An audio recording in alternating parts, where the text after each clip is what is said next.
खूप छान झालं म्हटलं. त्यांनी मग सांगितलं पंचायती परिवार आमच्या भावाला ते अहो का? खूप चांगलं झालं.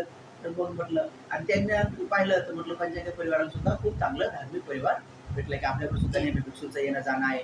नेहमी बाबा आपले नेहमी कोणी भिक्षू आपल्या घरी येणं जाणं असेल, त्याची सेवा चाकरी असेल, धम्माच्या मार्गावर चाललं तर ऑटोमॅटिक धम्म मार्गावर चालल्यानंतर योग्य लोक बरोबर भेटतात. आणि योग्य लोक भेटले तर बस आपल्याला काय करायचं की पुण्यकर्म जायचंय, आपल्या आपल्या सेवा करायच्या, आपल्या आपल्या जिम्मेदारी आहेत. पतीनं पत्नीच्या जिम्मेदाऱ्या, पत्नीनं पत्नीच्या जिम्मेदाऱ्या, त्या दोघांच्याही जिम्मेदाऱ्या सासऱ्याप्रती, देर भासऱ्याप्रती, नणंद नावाप्रती, शेजाऱ्याप्रती अशा आपल्या जिम्मेदारी असते. आपल्या जेवढ्या जिम्मेदारी निभावायच्या याला पुण्य पारमिता म्हणतात. आणि खूप गुन्हे गोविंदानं आनंदाने राहायचं आणि पती पत्नीने एकमेकाला साथ द्यायची. पती पत्नीनं कधी वाद होऊ द्यायचा नाही. संसार सुखाचा ठेवण्यासाठी जास्त प्रवचन नाही, 2 मिनिटात संपवतो कारण पेशंट काय. तर संसार सुखाचा टिकवण्यासाठी संसाराचा पाया काय आहे? आता हे घर आपलं कशावर टिकून आहे? पायावर. जेवढा पाया मजबूत तेवढी बिल्डिंग मजबूत. तर बिल्डिंगचे भीती कशावर टिकून आहेत? पायावर. आणि भीतीवर काय टिकून आहे? छत. म्हणजे छत कशावर आधारित आहे? भीतीवर. आणि भीत कशावर आधारित आहे? पायावर. संसाराचा पाया काय आहे? संसार कशावर टिकून आहे? तर संसाराचा पाया आहे विश्वास. दोघांमध्ये विश्वास असला पाहिजे. आता दोघांचाही परिवारावर विश्वास असला पाहिजे, परिवाराचाही त्यांच्यावर विश्वास असला पाहिजे आणि सगळ्यांनी एकमेकांचा विश्वास संपादन केला पाहिजे. म्हणून बुद्ध भगवान सांगतात की पती पत्नीमध्ये विश्वास हे त्यांच्या संसाराचा पाया आहे. कोणी बाहेर किती काही सांगितलं तर कधी नाही आपल्या घराला सोडून, घरच्याला सोडून कधी नाही केलं पाहिजे. कोणाचं ऐकून नाही. लोक कलाकार असतात, लोक थोडं तिकडे सांगण्याचा प्रयत्न करत राहतात. कधी जर म्हणजे माय तुला काय माहिती आहे का, तुझ्या नवऱ्याच्या गाडीवर बाई एक दुसरी तुला गाल बघूनच बसा संध्याकाळी कोण होती वा आणि काय बसले होते मग आणि काय असा लगेच रुसाफुटी सुरू होऊन जाते, भांडणच होऊन जातात, वादच होतात. तसं बिलकुल कधी काही कोणाची किती कोणी काय म्हणलं आपल्या पतीवर विश्वास असला पाहिजे, आपल्या पत्नीवर विश्वास असला पाहिजे आणि दोघांनी बी एकमेकांना संपादन केलं पाहिजे, एकमेकांना जीव लावला पाहिजे, सगळ्या परिवाराला जीव लावला पाहिजे. तर म्हणून बुद्धाने काय सांगितलं की पती पत्नीचा संसाराचा पाया आहे विश्वास. आणि संसाराच्या भिंती काय आहेत? संसाराच्या भिंती काय आहेत? तर संसाराच्या भिंती आहे सहनशीलता. सहनशीलता, कारण भीत सहनशील करते ना छताला, तसं आपण बी सहनशील असलं पाहिजे. पण पत्नीनं सहनशील असायचे. ठीक आहे, आपल्या मनासारखं झालं काय, आपल्या मनासारखे कपडे भेटले काय, दागिने भेटले काय, नाही भेटले काय, कधी माहेराला मनासारखं नाही जाता आलं, कधी जाता आलं, तर घरातल्या जिम्मेदार छोट्या मोठ्या गोष्टीमध्ये संसाराचा पाया भीत समजून अरे थोडं सहन करायचं. पतीनं बी कधी मध्ये सासऱ्याकडे गेलं तिकडे नाही एखाद्या दिवस पाहुणचार केला काय, किंवा नाही एखाद्या दिवस कपडा लता घेतला काय, त्याच्या गोष्टी छोट्या मोठी काय भाव तुम्ही जवळ तुम्हाला ड्रेस नाही घेतला हो. हां, काही असं देतात कोणी हे करून, आहे का नाही. हां, किंवा लग्न कार्यात जर असलं काय तुम्ही मोठे आहेत ना, तुमचा मान सन्मानच नाही, लहानला टोपी घातली अगोदर आणि तुम्ही काय येडे झाले काय मोठ्या सन्मानाला, असं काही नाही त्याचं कोण लावू छोट्या छोट्या गोष्टीमध्ये. त्या सगळ्या गोष्टी आपण काय करायच्या, त्या आज्ञा ना कुठे हिंदू धर्माला पुढे भांडण्यासाठी लावलेल्या आहेत. बुद्धिझम हे काही शिकवत नाही. खरी मैत्री करुणा प्रेम हे आपलं धर्म शिकवतंय. छोट्या मोठ्या गोष्टी कधी व्यवहारात ध्यानात ठेवायच्या नाही. त्याला म्हणतात काय सहनशीलता. आपल्या या संसाराची भिंती असल्या पाहिजे. आणि छत काय संसाराचं? संसाराचं छत आहे क्षमाशीलता, माफ करण्याची प्रवृत्ती. जर कळत नकळत समजा आपल्या संदर्भात कोणाकडून काही चूक झाली तर त्याला दंड नाही देऊ, त्याला माफ करून टाका.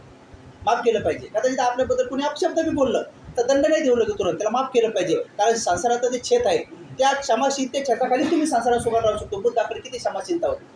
बुद्ध मैत्रीवान होते, करुणा होती. बाबासाहेबाला किती त्रास दिला गांधीजीनं, या सगळ्या लोकांनी काय त्रास दिला. बाबासाहेब सगळे भांडे कोंडे फेकले याला बडोद्याला बाहेर, पण बाबासाहेब क्षमाशील होते. बोधिसत्व होते ते. पूर्ण बडोदा शहर त्यांनी नुसतं असं एक सेकंद जरी समजा मनात हे केलं असं पूर्ण बडोदा शहर भेटलं असतं त्या टायमात. बोधिसत्व होते ते.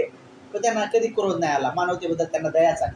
त्यांना फक्त चातुर्वर्ण व्यवस्थेबद्दल राग आला की ठीक आहे बिल्डिंग मी तोडून टाकीन म्हणे, समता स्थापन केली बाबाने. काल लक्षात. त्याच्यामुळं आपण नेहमी आपल्याकडे सहनशीलता असली पाहिजे, भीती आणि क्षमाशीलता असली पाहिजे छत. तर ज्याचा विश्वास नावाचा पाया आहे, सहनशील नावाच्या भीती आहेत आणि क्षमाशीलता नावाचा छेद आहे, त्याचा संसार सुखाचा आहे. आणि म्हणून पती पत्नीनं खूप गुण्यागोविंदात राहायचं, आनंदात राहायचं, सासू सासऱ्यांना बी जीव लावायचा आणि नेहमी सुनाने ध्यानात ठेवायचं की आपल्या सासू सासऱ्यांना आईवडिला समान मानायचं. कारण की कोणते बी पती पत्नी जे असतात त्यांनी ध्यानात ठेवायचं की आपल्या पती लहानचा मोठा आपल्या सासू सासऱ्यांनाच केला. कारण पत्नीचा रोल कधी असतो? पत्नीचा रोल डायरेक्ट स्टेजवर आहे ना. स्टेजवरच तुमची एंट्री झाली तर आपला रोल नसतो ना. तर ते पोटात वाढवणं, लहानचं मोठं करणं, दूध पाजणं, सगळं करणं ते मायबापाचं काम असतं. बिचारे आपली स्टेजवर एंट्री असते. स्टेजवर एंट्री झाली की आपण सगळ्याला खाली काढून देतो. फोटो काढायचे बाजूला. बिचारे मायबाप जातात खाली, बघा तिथूनच आपली हावली करून देतात. काय का एवढं मोठं करून देतात. पण नवरे मला सांगा, नवरे का झाडाला लागतात का? बाई माझा नवरा पिकत आला होता, तोंडात घेतला नवरा करून. नवरे काय झाडाला लागतात का? नवरे काय दगडाखाली थोडी सापडतात? असं म्हणू शकतो का नवरा कंपनीतून बनवून आणला, कच्चा मानल्याला पक्का करून आणला? आणि नवरे कोणतरी आई-वडिलांचे कुठे जन्मतात का? साधी गोष्ट आहे की नाही?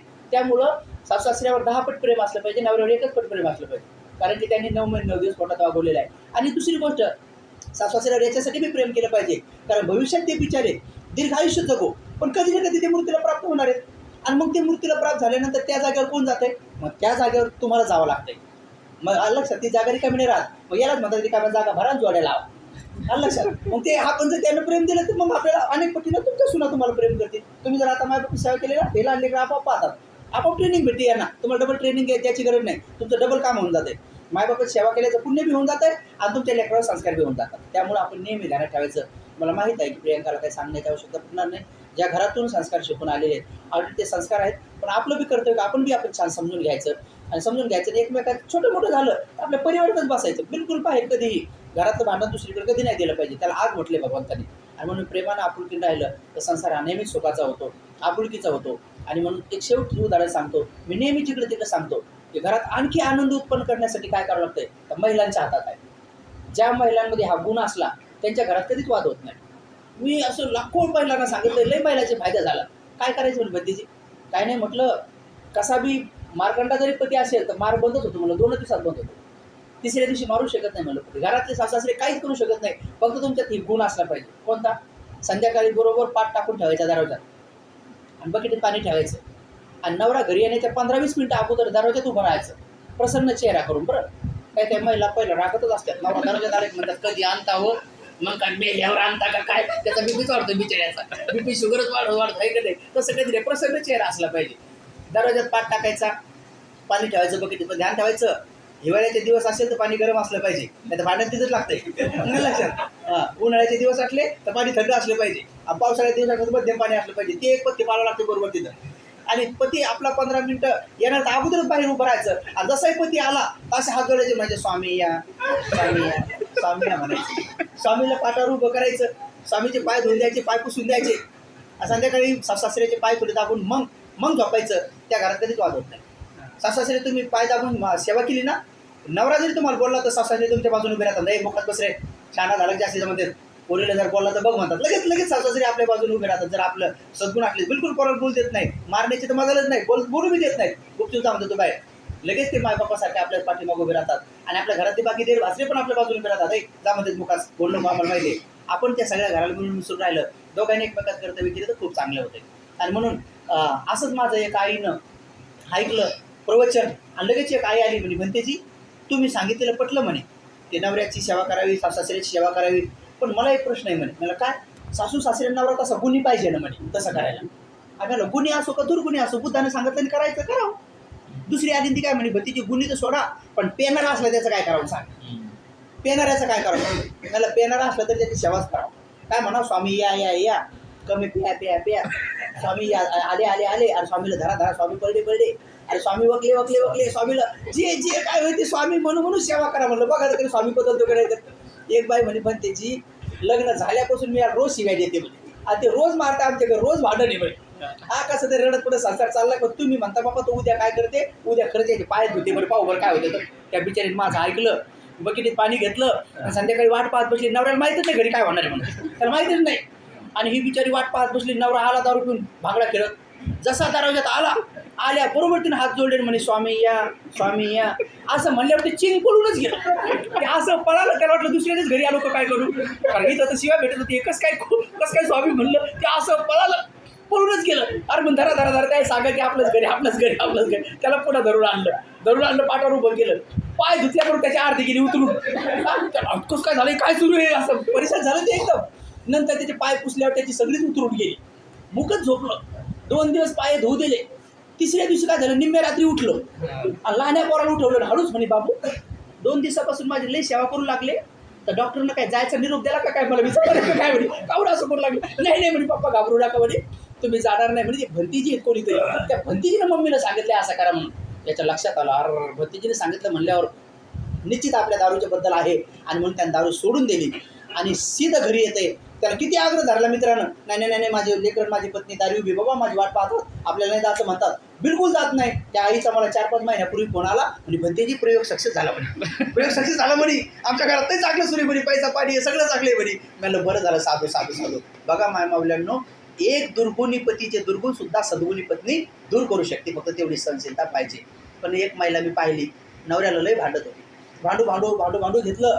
एक दिवस भांडता भांडता नवरा गेला मरून. आता नवरा गेला मरून, आता मेल्यावर भांडाव का? मग सगळं गाव आलं, भंतीची आम्ही 4-5 खुर्च्या टाकल्या, बाई बसली, नवऱ्याचं बिचाऱ्याचं मडं, आणि तरी पण ती बिचारी रडता रडता भांडतच होती. अगोदर तर भांडू भांडू घेतलं, पण नवरा मेल्यावर बी भांडत होती. नवऱ्याला म्हणे, बाई हा बुवा ऐकत नव्हता व, आणि कोणाचंच ऐकत नव्हता ना, पोरी हो तुमचा बाप गोळ्या वेळेवर घेत नव्हता ना. अरे म्हणलं रडणं सुरू आहे का भांडणं सुरू आहे? लगेच एक तक्रार करणं सुरू केली. हा बाई, ह्या माणसाला ज्या गावाला नको जाऊ म्हणलं त्याच गावाला गेला ना, आणि वर तोंड करून मेला ना. म्हणे रडणं सुरू आहे का भांडणं सुरू आहे म्हणलं. बरं ते झालं. मग आले नंदा. त्या नंदा आलं तर नंदा दरवाज्यातच पाहिलं, म्हणे आत्ता आल्या का, जेव्हा भावाला गरज होती तेव्हा नाही आल्या व, आता काय कापूस याचा तेव्हा त्या का, आणि पैशाच्या गड्ड्याच्या मोजत तेव्हा ते आला, आणि आता येऊन काय भाऊ बोलन का, उठा उठा बहिणी आल्यात बोला ना. भांडू घेतलं नंदा. बरं नंदा बी कलाकार, त्या बी भांडतच आल्या. त्या बी म्हणे दादा उठणारे, आणि 2च शब्द बोलणारे, तुला एकदम सोडून गेली होती ना, ते 3 महिन्यापासून हाल केले रे, आणि तेव्हा तुला उचलायचे ऐवजी तिला काऊन नाही उचललं. असं म्हणल्याबरोबर म्हणलं भंतीची तर भांडण होणार, इथं तुंबळ युद्ध होणार आहे. म्हणलं चला आपण दरवाजा पळून म्हणलं, कारण आता 2 पार्टी आल्या पुढं, म्हणलं आणखी 2-4 पार्टी आल्या की भांडणच होतं म्हणलं इथं. असं म्हणल्याबरोबर मग आलं पोरग आलं तर पोराला म्हणे आता आला का, जेव्हा बापाला गरज होती तेव्हा नाही आला, आणि एवढ्या दिवस काय बायकोच्या खोंगल्यात बसला होता का. ते पोरग जे पळून गेलं म्हणजे आपण नाहीच बाबा ते 20 पैसा मग तिथे म्हणे म्हातारी खिचली. आता म्हातारी खिचली म्हणे. मग आला इवायला म्हणे किती निरप पाठवले तुम्हाला, या म्हणलं तर आले नाही, आमच्या घरी मिशा बुडूस तोर खाल्लं ना. त्याला मिशावर झापल्या त्या इवायाने. त्याला वाटलं बाबा आपल्या मिशावरच बोललो, ते मिशा झापूच राहिला. त्याला वाटलं काय करा पण आहे, घडी मिशावरच बोलायची. म्हातारी भांडता रडायची, मिशावर काढायची, मिशा काढायची. सगळ्याला बोलून झालं तर मग मला म्हणे बनतेजी तुम्हाला एक सांगू का. म्हणलं सांगा बाबा, द्या 2-3 शिवा आम्हाला. आता सगळे झाले तर आम्हीच उरलोच बोलला. आता त्या म्हणे बनतेजी मी माझ्या राजाला नाही नाही म्हणलं तरी मला कपडे घेतले हो, मागच्या महिन्यातच मला हे सोनं घेतलं ना. बनतेजी मग खरं सोनं गेलं हो, मी आता या सोन्याचं काय करू. मी म्हणलं आम्हाला देऊन टाका. मुकेश बसा म्हणे, तुम्ही म्हणल्या काय करू म्हणून म्हणलं द्या आम्हाला, आम्ही तिकडे पगडा बनवू लागलो. तर असं भांडू घेतलं म्हणून काय बायला बिचारे असं भांडू घेतात, काय बायला लय जीव लावतात. तर निश्चित स्वरूपात आपण दोन्ही परिवार धार्मिक आहे, तर तुमच्याकडे असं बोट करून लोकांना दाखवलं पाहिजे की ती आदर्श जोडी आहे. बघा ती जोडी आदर्श आहे. कधी त्या दोघांनी एकमेकाला ज्ञातिगणाला कोणालाही कुठल्याही प्रकारचं आपल्या शब्दांनी दुखवलं नाही, मनाने दुखवलं नाही. अशा प्रकारे तुम्ही निश्चित स्वरूपामध्ये जीवन जगसाल अशी मी अपेक्षा करतो. आणि दोन्ही कुळाचा तुम्ही उद्धार करा. पंचंगी परिवार असेल, मगरे परिवार असेल, आणि सगळ्या गरिबांच्या प्रती यांच्या प्रती दान धर्मशील पालन करणं, ध्यान करणं करा, आणि आपलं जीवन सुखमय बनवा.